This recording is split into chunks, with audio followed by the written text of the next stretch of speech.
दोस्तों, प्राचीन काल में एक ब्राह्मण रहता था। वह बहुत निर्धन था। उसके कोई संतान नहीं थी। उसकी स्त्री बहुत मलिनता के साथ रहती थी। वह स्नान ना करती, किसी देवता का पूजन ना करती। इससे ब्राह्मण देवता बड़े दुखी थे। बेचारे बहुत कुछ कहते थे, किंतु उसका कुछ परिणाम ना निकला। भगवान की कृपा से ब्राह्मण के घर कन्या रूपी रत्न पैदा हुआ। कन्या धीरे धीरे बड़ी होने लगी। प्रातः स्नान करके विष्णु भगवान का जाप व बृहस्पति देव का व्रत करने लगी। अपनी पूजन पाठ को समाप्त करके विद्यालय जाती तो अपनी मुट्ठी में जौ भरकर ले जाती और पाठशाला के मार्ग में डालती जाती। तब ये जौ स्वर्ण के हो जाते। लौटते समय उनको बीन कर घर ले आती थी। एक दिन वह बालिका सूप में उन सोने के जौ को फटक कर साफ कर रही थी कि उसके पिता ने देख लिया और कहा, हे बेटी, सोने के जौ को फटकने के लिए सोने का सूप भी होना चाहिए। दूसरे दिन बृहस्पतिवार था। इस कन्या ने व्रत रखा और बृहस्पति देव से प्रार्थना करके कहा, मैंने आपकी पूजा सच्चे मन से की हो तो मेरे लिए सोने का सूप दे दो। बृहस्पति देव ने उसकी प्रार्थना स्वीकार कर ली। रोजाना की तरह वह कन्या जौ फैलाती हुई जाने लगी। जब लौटकर जौ बीन रही थी तो बृहस्पति देव की कृपा से सोने का सूप मिला। उसे वह घर ले आई और उसमें जौ साफ करने लगी, परंतु उसकी माँ का वही ढंग रहा। एक दिन की बात है कि वह कन्या सोने के सूप में जौ साफ कर रही थी। उस समय उस शहर का राजपुत्र वहाँ से होकर निकला। इस कन्या के रूप और कार्य को देखकर मोहित हो गया तथा अपने घर आकर भोजन तथा जल त्याग कर उदास होकर लेट गया। राजा को इस बात का पता लगा तो अपने प्रधानमंत्री के साथ उसके पास गए और बोले, हे बेटा, तुम्हें किस बात का कष्ट है? किसी ने अपमान किया है अथवा और कारण हो सो कहो, मैं वही कार्य करूँगा जिससे तुम्हें प्रसन्नता हो। अपने पिता की राजकुमार ने ये बातें सुनी तो वह बोला, मुझे आपकी कृपा से किसी बात का दुख नहीं है।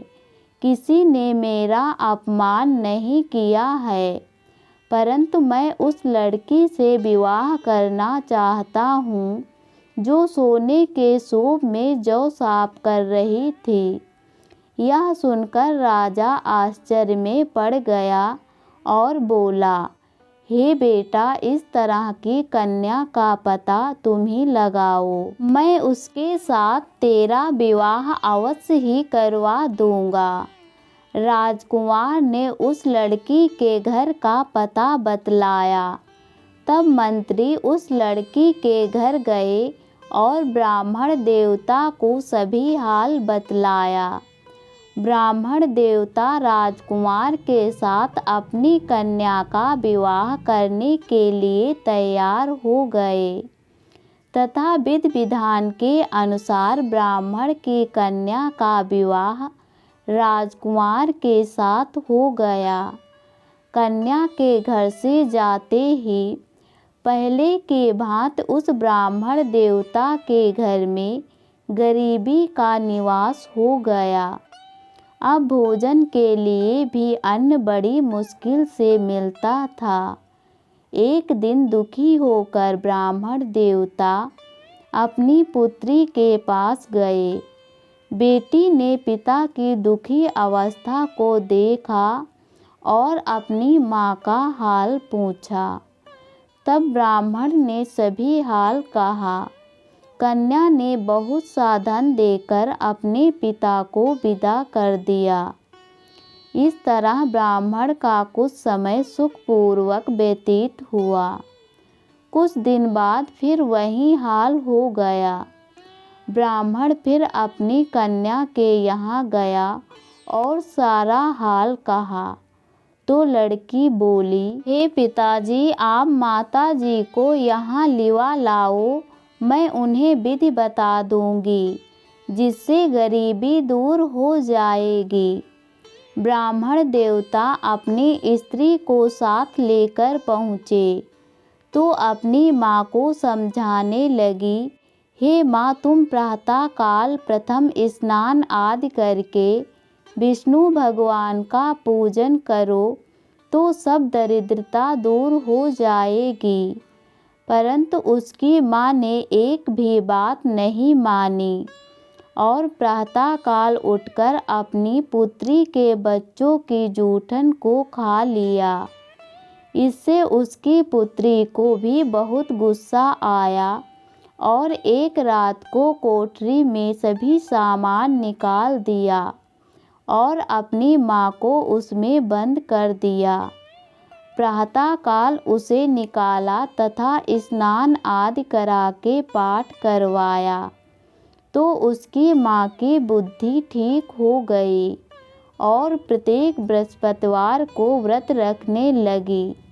इस व्रत के प्रभाव से उसके माँ बाप बहुत ही धनवान और पुत्रवान हो गए और बृहस्पति देव जी के प्रभाव से इस लोक के सुख भोग कर स्वर्ग को प्राप्त हो गए। बोलो बृहस्पति देव की जय।